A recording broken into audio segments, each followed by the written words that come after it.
In the world of business, there's really only one thing you can count on, and that's change. It's not a question of if it's going to happen, but when and how. So today, let's get into the heart of organizational change, not as something we should be afraid of, but as a force we can actually understand and even harness. So, why does it feel like the ground is always shifting underneath our feet? Well, it's because the entire landscape, the whole world your business is operating in, is just fundamentally different than it was even a decade ago. Let's break down some of the big trends that are rewriting all the roles. Okay, first off, that whole idea of a mass market, it's pretty much a thing of the past. We've rocketed into this era of hyper-personalization. I mean, think about it yourself. We, as customers, now expect everything to be tailored specifically for us. So what does that mean for companies? Well, you can't just shout one message out to everyone anymore. You have to constantly be shifting and adapting to serve these smaller, really specialized groups. Next up, the competitive edge is no longer just about having information. I mean, we are all drowning in data, right? The real power now belongs to what we call knowledge workers. These are the folks who can look at all that complex data and actually use it to spot a new market opportunity or to design a smarter process. The whole game has shifted from what you know to what you can do with what you know. And then, of course, the big one, the huge revolution in how and where we actually work. Look, the pandemic did more than just send us to our home offices. It completely changed the psychological contract. Those unwritten rules and expectations between a company and its people. This whole rise of remote and hybrid work isn't just some logistical shuffle. It's a full-blown cultural earthquake. And that demands totally new ways of managing, of collaborating, and of trusting each other. So all of these trends, they're creating this constant pressure cooker for companies to adapt. But here's the thing. These forces aren't just random chaos. They're specific, they're identifiable, and they come from both outside your organization and from deep within it. Okay, so take a look at this chart. This is basically our map for figuring out where all that pressure is coming from. You'll see two main categories here. On one side, you've got outside forces, stuff from the wider world, and on the other, inside forces, which are bubbling up from within the company itself. Let's break it down. So yeah, change is really coming at you from all sides. Externally, it could be anything from a new technology like AI popping up to your customers suddenly wanting something totally different, or even social or political shifts. And then you've got the internal stuff, things brewing inside the company. Maybe employee turnover is high or morale is in the tank. Or maybe it's just managers pushing for new goals and trying to get better performance. All right, so now we know why change is happening. But here's the next piece of the puzzle. Not all change is the same. A tiny little tweak to a workflow is worlds apart from, completely reinventing the company. And how you manage it all depends on what kind of beast you're dealing with. So the first big way to slice this is asking, are you being reactive or proactive?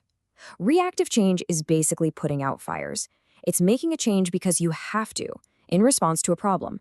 A perfect example is how U.S. solar companies had to scramble to ramp up production after a new law was passed. Now, proactive change, that's the flip side. That's playing chess, not checkers. It's planned. It's about spotting an opportunity on the horizon. Just think about Microsoft's massive bet on AI. They saw where the world was going and got way out ahead of it.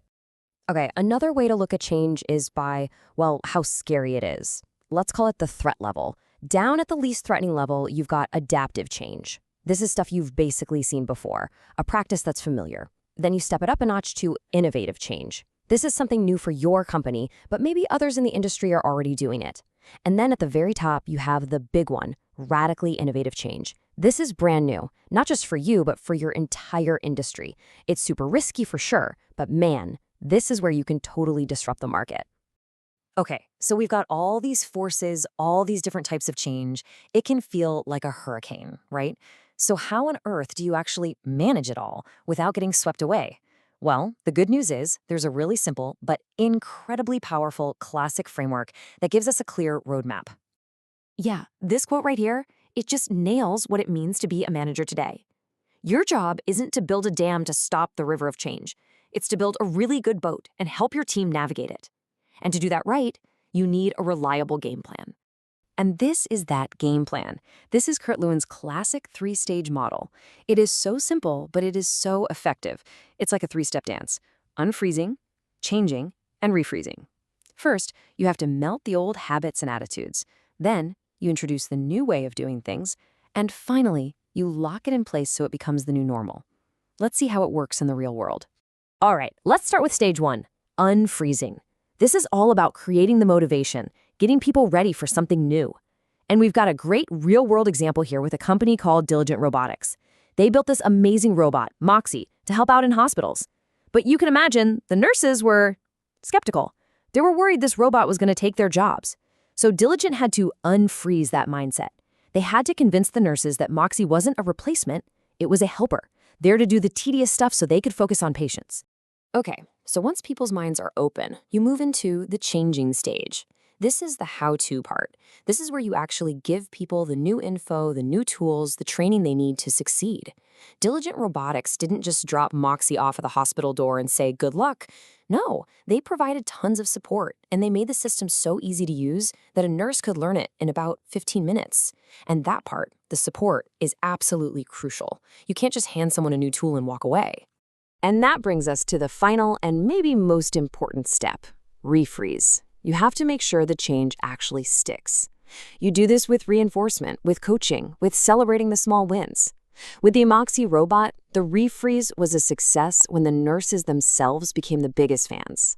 I mean, check out this quote from a nurse who praised Moxie for giving them more time with patients, saying, "That means higher quality care."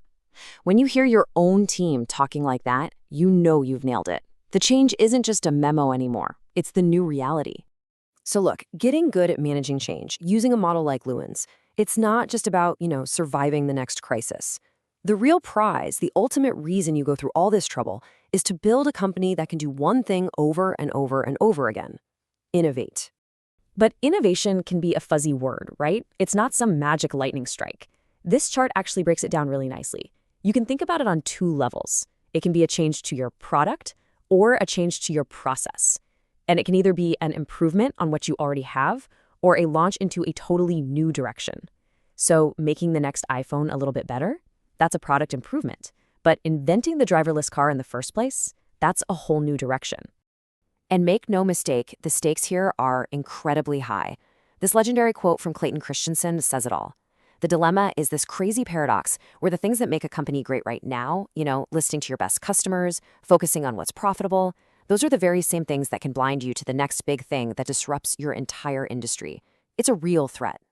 So, to avoid that trap, you can't just cross your fingers and hope for a brilliant idea.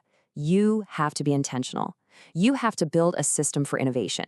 And that system needs a solid strategy, it needs leaders who are all in, it needs a culture that isn't afraid to fail, the right company structure to support it, and, of course, a real investment in your people. And that really brings us to the final question, the one you should be asking yourself and your team. When that next wave of change comes, and it is coming, is your organization just going to react, just trying to keep its head above water? Or are you going to be the one on the surfboard, riding that wave, using its energy to innovate and create something new? Honestly, the answer to that question will define your future.